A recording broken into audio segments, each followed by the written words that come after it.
TikTok is changing the way creators connect with fans with its brand new feature, Bulletin Board. Hey GadInsiders, welcome to your hub of the latest tech news. Bulletin Board is designed to give creators and brands a lightning-fast way to share updates.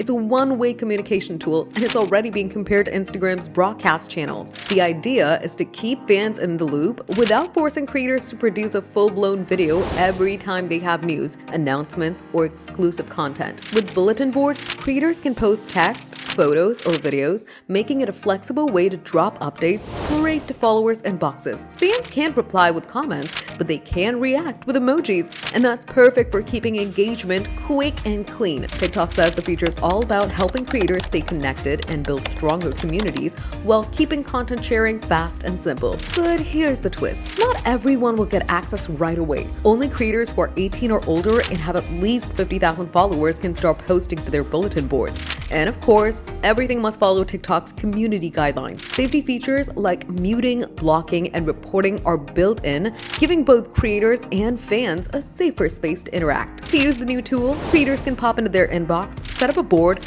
give it a name, and decide whether it shows on their profile or not. Fans will simply tap the board's name under the creator's bio and instantly join and get every update straight to their inbox. TikTok's bulletin board is now more than a new feature. It's a way of giving creators faster and cleaner way to connect. Will this feature be a hit or a miss? Let us know in the comments. Give the video a thumbs up, subscribe to GadInsider, and don't forget to hit the bell icon so you never miss any tech update.